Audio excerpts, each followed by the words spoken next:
Hey girl, hey, welcome back to my channel. It's your girl Misha. Thank you guys for joining me yet again for another review. We are back with a brand new review for Love is Blind Season 7, Episode 8. If you are new here, then welcome. I give lighthearted reviews with a little bit of laughter and a little bit of shade and a whole lot of detail.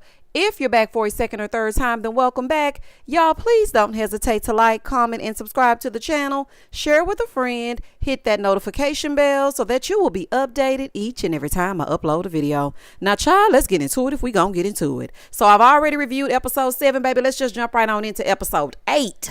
Okay, so when the episode first opens up, we see the couples in their shared apartments. So they pan over to Ashley, and she's asking Tyler how involved he wants to be in the wedding planning. One thing about Tyler, he gonna be involved and then uninvolved. Ask the mother of his children. Okay, I'm just saying. She does not want him to be more involved, than he should be. She wants him to be like the co-counsel. So then he says, well, okay, if I'm not involved and I'm co-counsel, then I can choose our kids' names. Baby, the jokes just write themselves. The jokes just write themselves. She told him, okay, you can choose their middle name. Girl, you might want to reconsider. Now, he does have experience naming children. So you might want to let him help you out. So they settled on him naming the boy that they're going to have. Child, this is a whole fool. Every time, every time I see Tyler, I just want to wind up my fist, put him up. Oh, they piss me off. I cannot stand for my women to be done wrong. Why you had to, this is my thing. Okay, can we talk? Give me just a second. Why are you bothering me? It's like you'll just be trucking along in life, minding your black-owned business, but not really.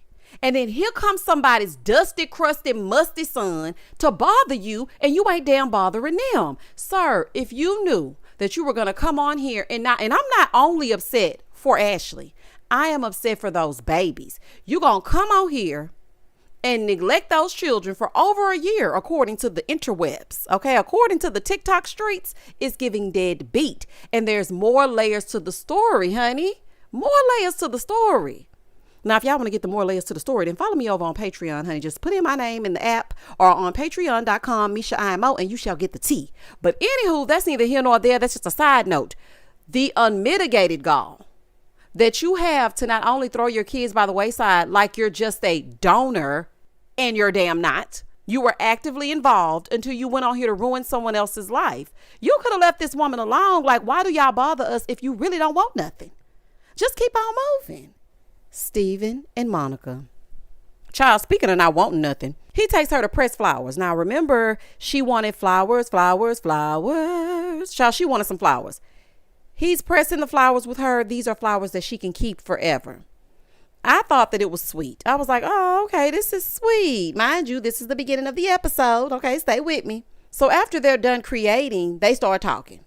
She tells him that she did Pilates with Taylor and her dad doesn't want to film either. And that's because they know it's some BS. They already know. Her dad doesn't want to be on camera, but he said that he's going to walk her down the aisle. And I'm trying to figure out how that's going to work. If he can't be seen, what is he going to teleport you down the aisle? Child, I have no idea. So then Monica said that her dad had whispered to her on the phone and said, how do you know he's not a liar like your last boyfriend?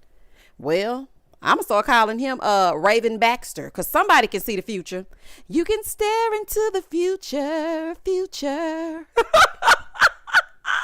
Go Ray. Child, this don't make no damn sense. That's so Raven. Because baby, he definitely saw that Steven, he wasn't worth a damn. He saw it. The fact that Steven is sitting up here chuckling it up and laughing like he isn't a liar is super scary. You know what? The way that people can just lie without thinking about the other person's feelings, I cannot get with it. I don't know how they do it.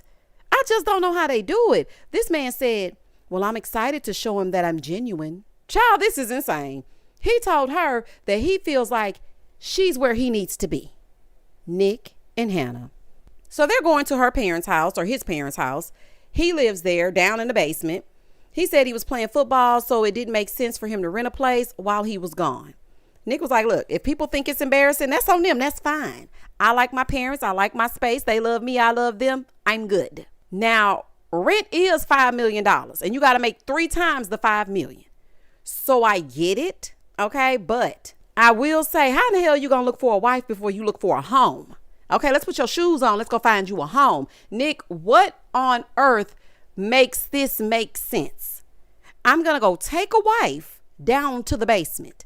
Child, if you don't go, this is giving backwards, honey. This is giving ass backwards. It ain't making no sense. Moving forward. So he's showing her around and whatnot.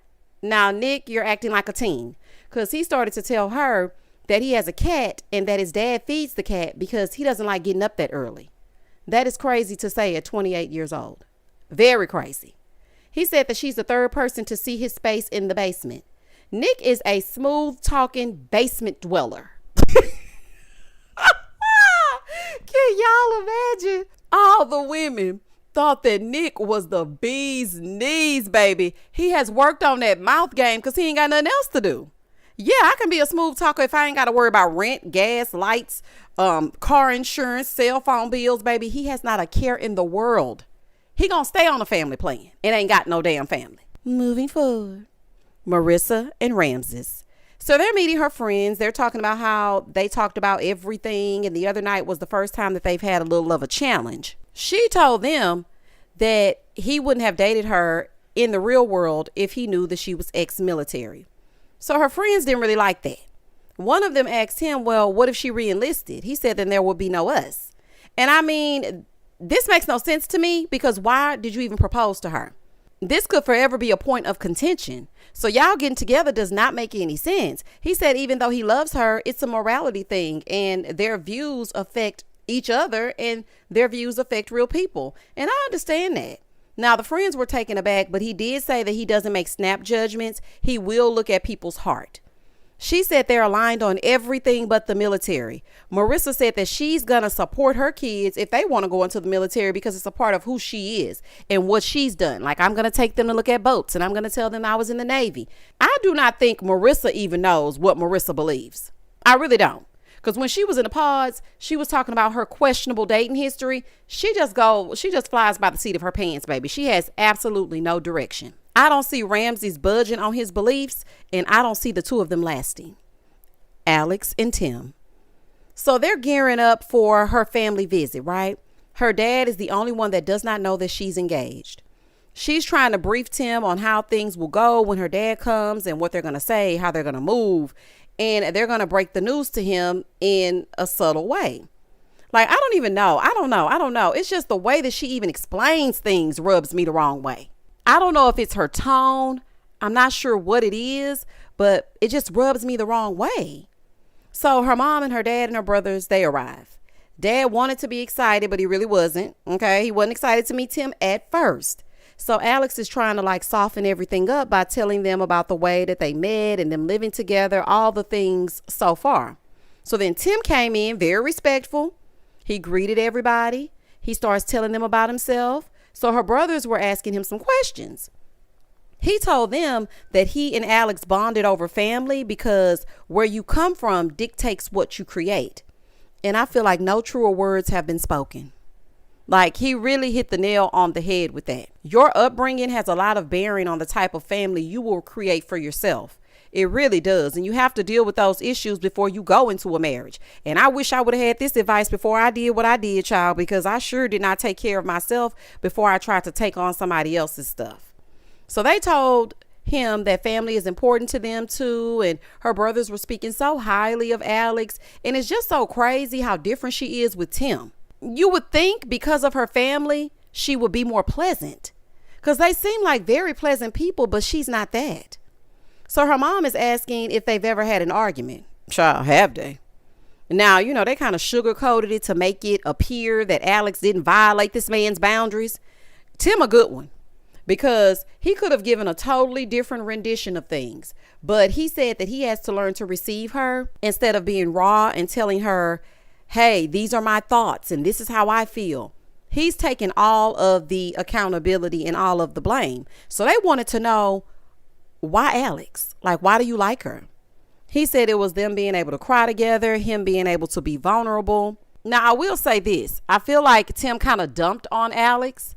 And because she was able to just take it and listen, that's what made him like her. It's one thing to share vulnerable moments between the two of you, but that was a little bit one-sided.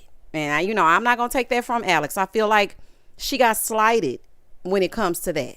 Now, he did say that she accepts him and he wants her to be the one that's there on his worst days. Well, honey, y'all already experienced one of the worst days and you wanted to get far, far away.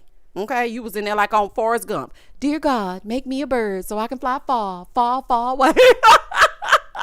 Child, you got the hell on. I don't know, Tim. I hope you know what you in for, honey. Because I feel like you deserve to be treated with kindness. You do. You deserve to be treated with kindness. And Alex is not very kind sometimes. Tim starts making everyone's plates, right? Because they getting ready to eat. She was like, do you want to make their plates? I said, dang, girl, can you at least help plate the food? You ain't doing nothing. So as they're eating, Dad is asking Tim about him being in the Navy. So Tim is making a great first impression on her dad. Both he and her dad were born in England. Tim is telling him how he loves to play golf, and her dad told him that MS robbed him of playing because he would play all the time. And I was just like, oh, I wish he could still play what he loves, because her daddy just seems so sweet. So as planned, they get up, they leave the room so the two of them can talk. So then Tim tells Mr. Bird he wrote a letter to him and he wants to read it. So he starts reading this letter to her dad. You could see that her dad was really just taking it all in. So in the letter, he asked for her hand in marriage. Y'all, when his sweet voice said, let me gather my thoughts, I completely lost it. This was the most wholesome thing that I have seen all week. Now, I have cried this week, but it ain't got nothing to do with television. But seeing that, I just completely broke down. I said, this is just too sweet. And I started bawling. He told him, you know what, we just met, but I believe in you. I believe what you said. I accept you as my son and you have my blessing. Between his beautiful, sweet spirit and his sweet voice and that music playing, I just cried in daddy issues, honey. I just broke the hell down. I really did. I really wish that I could root for these two, because I want him to be able to be a part of this great family. But Alex has some maturing to do. And there was a lot of reflecting I did after my last relationship. Nobody's perfect. So I had to grow as well. And I think she needs to work on herself first before committing to and involving her family, because her dad is going to be heartbroken if this does not work out. Girl, you got this man on national TV, voice trembling. His thoughts can't even be gathered because you're his only daughter. And you brought Tim in front of him to ask for your hand in marriage. If y'all don't work, girl, don't piss me off. Do not piss me off. He said, okay, you can go give them the good news. So then Tim goes out and he tells them that, the dad said, okay. Now I can tell that he loves his daughter with all of his heart. And I really wish that she was not so irritable. Girl, why you so mad? It's because your house nasty. And we're going to get to that in episode 9. Clean up your space, clean up your mind. Okay, get yourself together. He told his sons, he said, y'all meet your brother. I said, oh my God, honey, this is too much for me. Taylor and Garrett. So they go to look at her place. It was cute until we went to this room that was filled with junk and red Solo cups. Taylor out here living like a college co-ed, child. This is a fool. I said, Taylor, what the hell? So after Garrett looked around, they started talking about where they wanted to live. She wants to move to San Diego. I was like, dang, that's quite a leap. He tells her he's always envisioned having his kids around his family growing up, not just seeing them on holidays. They're not excited. So he's not really excited about being so far from his family. Now, I'm hoping that this won't be a deal breaker. Geographical conflict is a huge hurdle to get over, especially with something so new. Now, I think he's open because he doesn't want to lose Taylor, but he don't really want to go. He does not really want to go. He told her that he's all the way in, and if she changes her mind, he's going to be crushed. Oh, Bill Nye the Science Guy. He done found his match. Girl, E better equal MC squared when you get through. And you better walk on down that aisle and marry him, honey, because he going to be sad. Monica and Steven. So, baby, they're at home, and Steven is breaking the news that he's unemployed. Now, the way he told this story was a bald-headed lie. He was like, yeah, so I called him, and I'm like, hey, do I have a job still? And he's like, no, you haven't heard the news? Sir, you didn't have no damn job before you went on that show, and you ain't fooling me. He said usually he's only out of a job for about a week. Sure, Jan. Monica thought it was all cute, talking about, I'll be your sugar mama. I'll be your baby mama. Girl, what are you talking about? You went from wanting Louis V to being his sugar mama? Girl, be very for real right now. So he was like, yeah, you can also slut me out if you want to. So then Monica told him, you know what, we do have great sex, but we haven't had it because I'm not about to drop down and get my eagle on and you're unsure about marrying me. So he starts with that, well, I'm a man and, when the wind blows, I'm ready to have sex. But, women, they're a little bit more complicated. Actually, we are not that complicated. Treat us like you care about us the first damn time. And remember that foreplay doesn't start in the bedroom and you're all right with us. That's all you got to do. Y'all make us seem so complicated and we really are not. We are not. So then she says to him, no, but you're into butt stuff. So he's like what, pegging? Steven a little kinky somebody. Okay, he a little kink. He really is. Monica ain't gonna be freaky enough for him. He can't be trusted. So then she says, no, I'm saving my butt for my husband. So then he gonna say, well, we can really stick it anywhere. A pineapple, mac and cheese. Steven, you look like the type to stick it in the center of a donut. You'll do anything. In it, just nasty. Okay, full on nasty. Just nasty as hell. Moving forward. He said, well, I don't need it and I'm not going to force you to do it. Steven just said whatever he thinks sounds right. And he ain't fooling me. You don't mean none of it. After all that, he asked her about going in the back door. Anyway, Hannah and Nick. So Hannah is at the shared apartment. She's cleaning up. Nick gets home from work and changes from one set of work clothes to another. All white to all black. I said, what the hell is going on here? Even Hannah was confused. She said, what are you doing? Changing from one set of dress clothes to another set of dress clothes? Child, it was confusing. Hannah sits him down. It's time to scold her son. Girl, anyway, she starts telling him that she doesn't want to have to ask him to do simple things. She asked him how often he vacuums. He said every 2 weeks. She says she vacuums every day. I vacuum every night. I love a set of vacuum lines, but that's just me. Okay. So then they switch gears and start talking about bank accounts and finances. And I know a lot of people don't like Hannah, but I have to agree with Hannah. Finances are a huge part of her marriage, and you will take on your spouse's debt. You have to file your taxes together. There's a lot of red tape. You can't just be sitting idly by thinking about what you did in your parents' basement. That's just not going to work. Like, Nick doesn't even pay his own car insurance. Like, what is happening? Now, Hannah, I'm going to have to say this. I take it back, baby. You might be a little bit more mature than Nick. You still get on my central nervous system, but you might be a little bit more mature. So she's talking to him about her 401k and stocks. And he's like, I don't give a damn about no stocks. Okay. Do you know about sports? Okay. He is absolutely not ready to take a wife. Nick probably has never seen or ever heard of a 401k, and he is almost 30 years old. Now, I think these two will be great as friends, but I don't see husband and wife. She's a nag. He's irresponsible. He need to go on back down to that basement, girl. Just let him go on back down to that basement. Ashley and Daddy Tyler. So they go to meet Ashley's dad.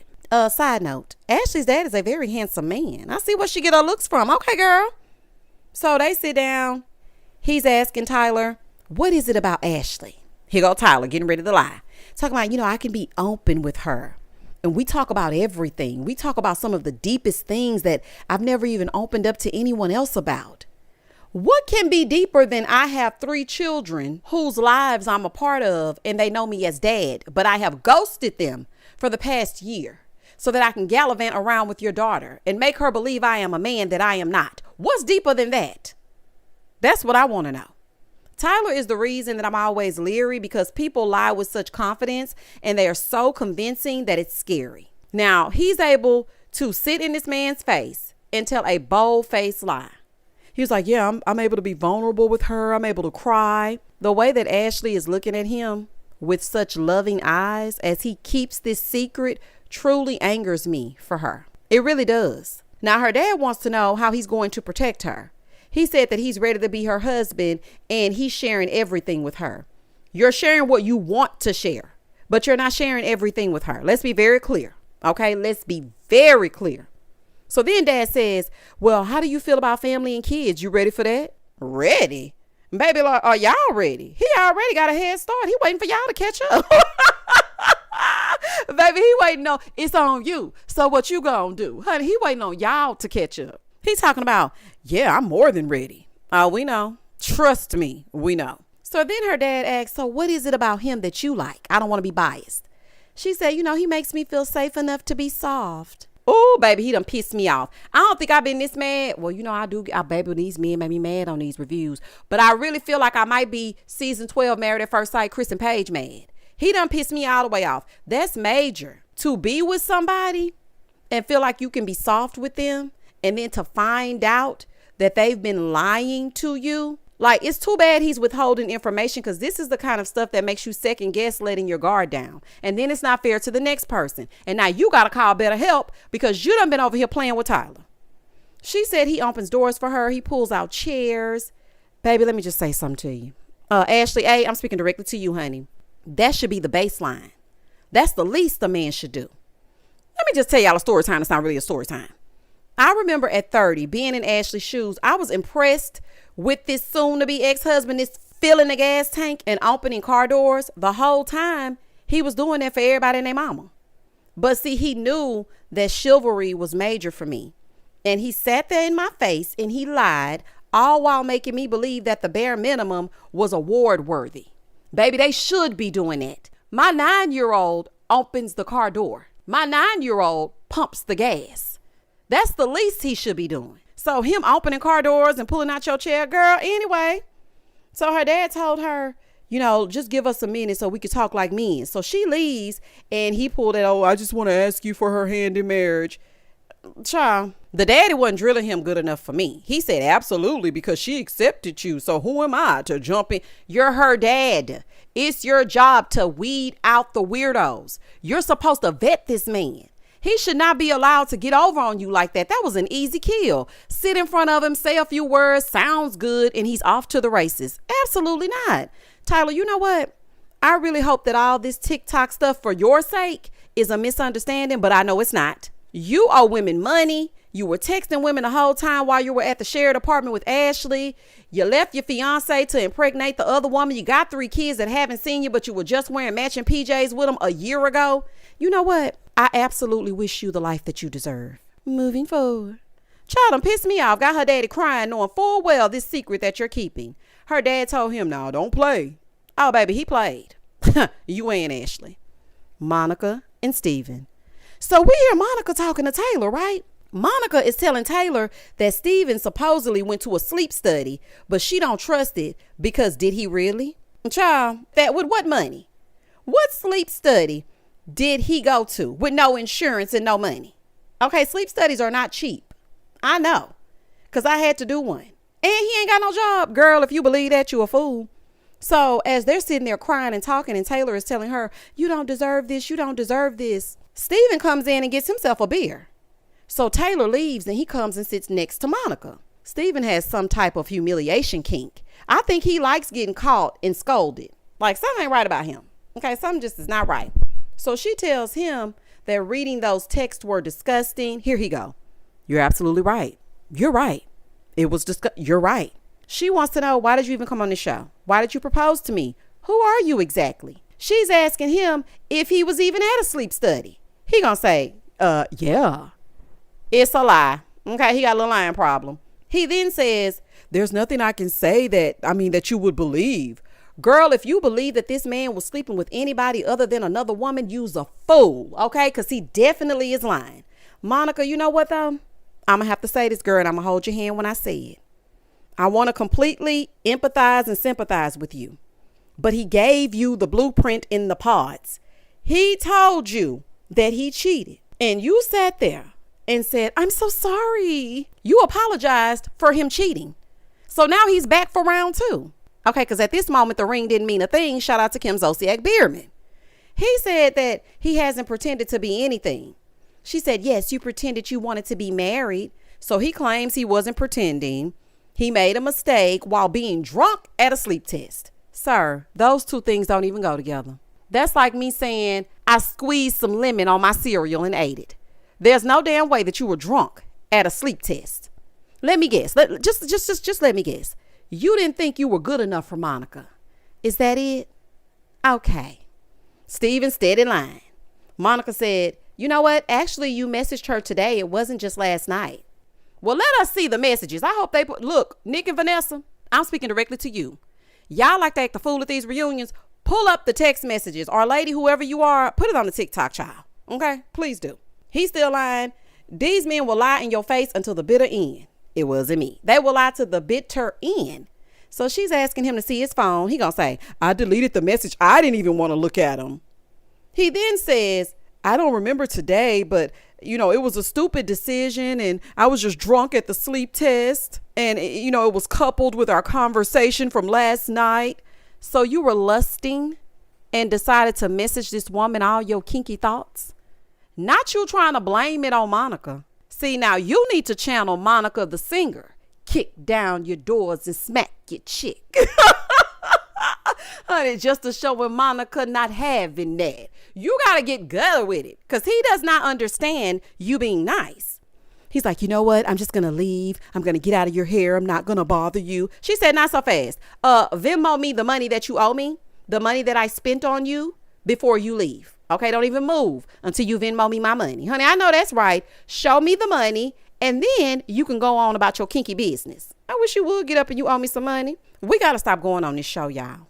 They find a way to orchestrate foolishness at our expense every single season. And every single season we say the same thing. And every single season it's foolishness.